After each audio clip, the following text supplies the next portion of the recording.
Pablo de Cuba, abogado, economista, me acompaña. Gracias, Pablo, por estar aquí. Bueno, vemos lo de IDT, acabamos de verlo en el reportaje. Texas gestiona la telefonía pública, la Internet. A veces veo todo esto y me parece que es ciencia ficción.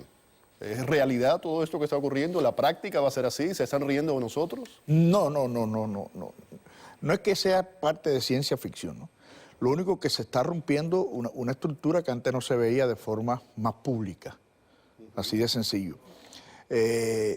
Texas, desde sus inversiones iniciales, desde su nacimiento, fue la primera que conectó con los Estados Unidos.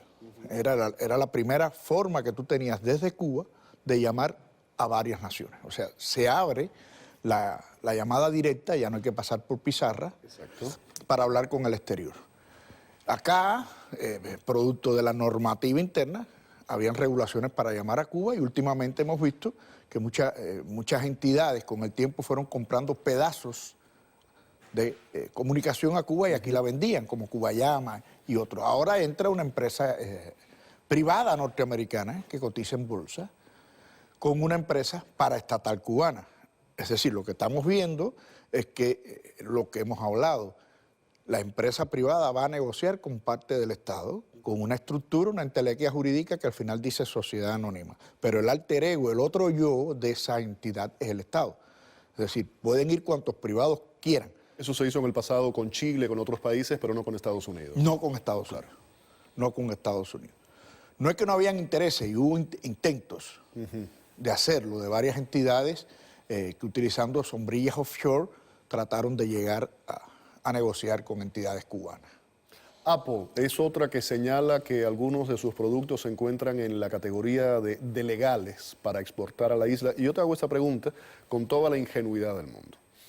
¿Qué ven estas empresas? Si yo fuera empresario, tendría serias dudas sobre tres cosas. El tema de la legalidad, la productividad y la continuidad de estos servicios. Los tres. ¿Qué piensas? Vamos a hablar de legalidad. Ahora voy a ser un abogado de mesa, ¿ok?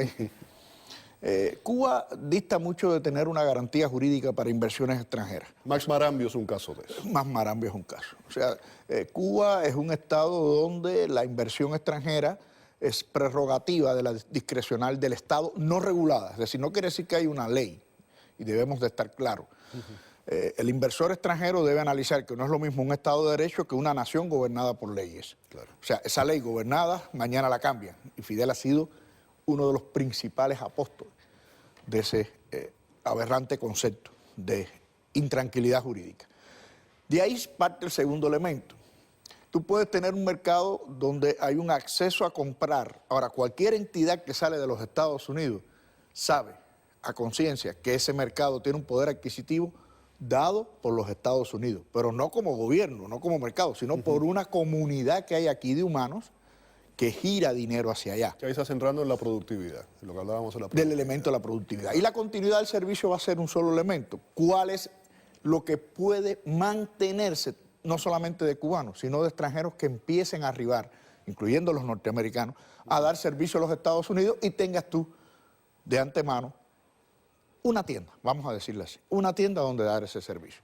Es una previsión muy válida, no seamos tampoco falta de visión, es muy válida. Pablo, dice Cuba que va a dar mayor acceso a la red en el marco de las negociaciones. ¿Cómo interpretamos esto? Bueno, vamos a sentarnos en dos esquinas. Cuba ya está listo, te puedo decir, yo te puedo dar acceso a redes, tú tienes que ir a tu país para que te den permiso en 10 días si vas a venir o no conmigo. O sea, yo soy un país que tengo la capacidad de hacerlo ya, tú no. ¿Dónde vamos a dar el servicio? Pudiera ser que se amplíe un poquito en lo doméstico, lo dudo. Pero no va a llegar a que en su casa el ciudadano de a pie va a tener realmente acceso a las redes en su casa, va a poder entrar a la internet, va a poder hacer, o va a tener que, estos centros públicos que hay va a ser lo que va a continuar. El centro público va a ser el elemento. Acuérdate que esta entidad está esperando ahora para las llamadas y algunos accesos a internet. Estoy hablando en general. En general el cubano no va a tener acceso a información abierta. O sea, no es lo que estamos acostumbrados nosotros, de contratar un servicio y estamos en el éter leyendo donde nos dé la gana, Estados Unidos, China, Bulgaria, donde querramos leer. No lo va a tener el cubano. La información no va a ser libre. Cuba no va a permitir, por un problema de subsistencia de poder, que se llegue a esos niveles de información. Cuando se sienten a negociar con Apple, con este tipo de empresas que tienen mentalmente un punto de vista diferente, ¿cómo va a ser esa negociación? Sí, la parte económica, más allá después en la práctica. Mira, la práctica va a ser muy limitada inicialmente. Lo puedes dar. ¿Qué están ellos previendo? Que los que vengan detrás... Dices inicialmente, ¿crees que eso a la larga puede cambiar? Sí, va a incrementarse.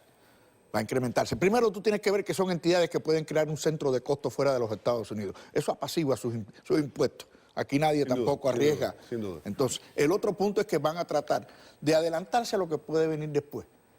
Son entidades que tienen esa capacidad de hacerlo. Y lo van a hacer, y pienso que le vaya a salir bien. Pienso, salvo que el gobierno tome uno de sus arranques. Cualquier acto de esto político o marginal que rompa. Por eso hablaba de la legalidad, la productividad y la continuidad, sobre todo, de muchos de estos negocios.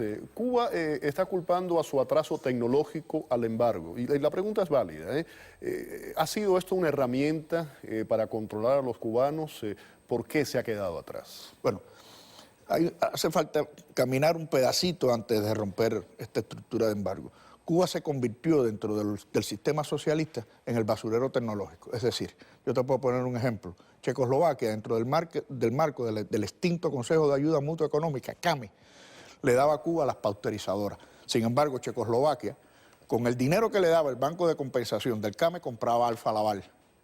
Entonces, para aquí mandaban las pauterizadoras que, como es lógico, ni Ubre Blanca podía mantener el régimen de 1 litro de leche, y eso lo sabemos.